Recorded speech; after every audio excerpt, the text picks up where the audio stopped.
Vãi cả máy quay. Anh ơi, anh ơi. Chờ em, chờ em.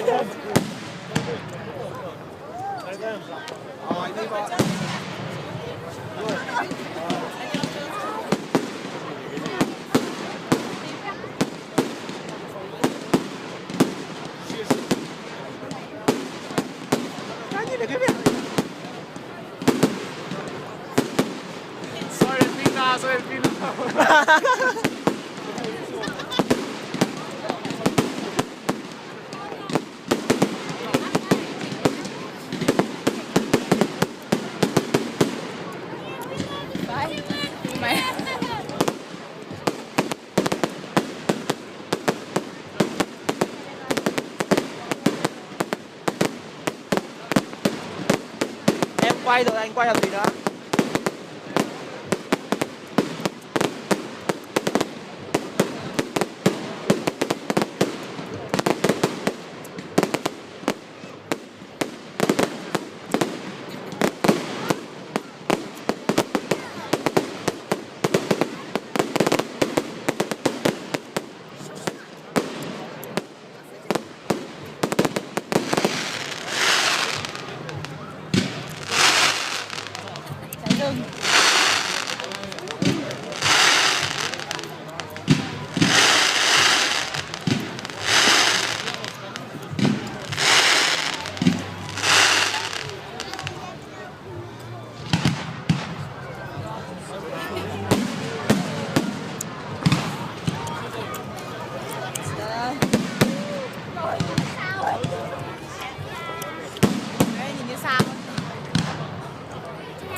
Vậy anh ơi.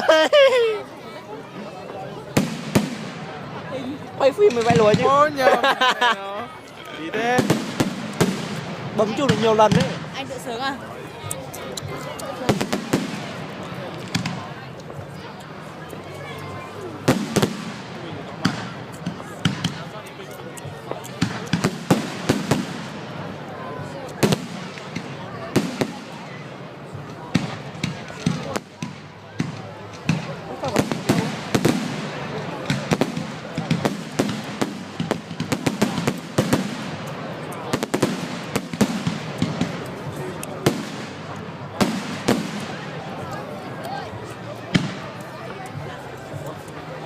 Rồi lâu thế.